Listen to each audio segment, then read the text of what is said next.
Alrighty, so that is our octopus set ring, looking pretty damn good, even if I do say so myself.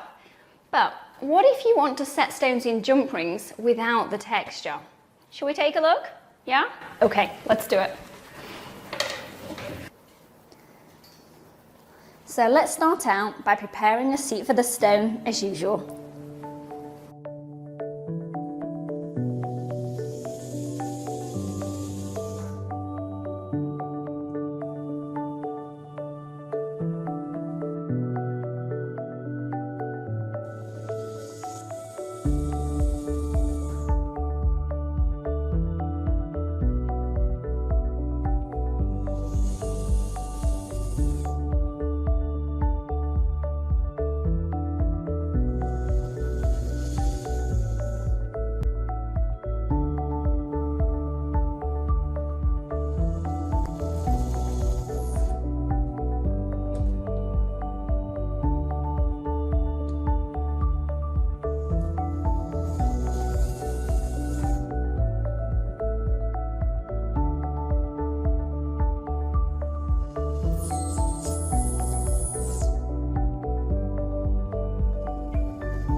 Okay, so now we're ready to set the stone.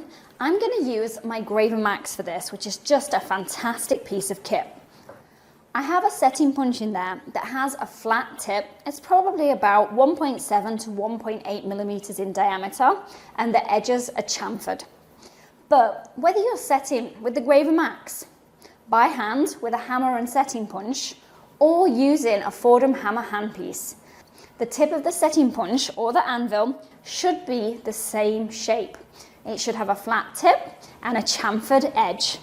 But don't worry too much about that. Check out the resources section where we'll show you how to make them all. I have the angle of the tool pretty much exactly the same as I do for my textured setting. I'm starting out about 20 to 30 degrees from vertical and then lifting the angle up to vertical itself. What is super important though, when setting without a texture, is that you keep the setting punch straight onto the setting. If it leans just a few degrees to the right or the left, you can really make some nasty gouges in your setting there. And also, just as with the textured setting, I'm going to set north, south, east and west first, and then go and fill in all the gaps in between.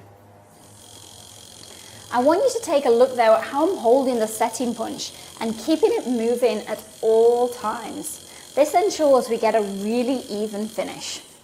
So I'll go around the stone a few times, and each time my angle increases just a little until the metal is fully in contact with the stone all the way around the stone. You might think though, oh, but I tapped that metal down a second ago, how the hell is it still not down? But remember, every action has a reaction. So when you tap on one side of the setting, the opposite side of the setting might open up just a tiny bit. And this is why it's really important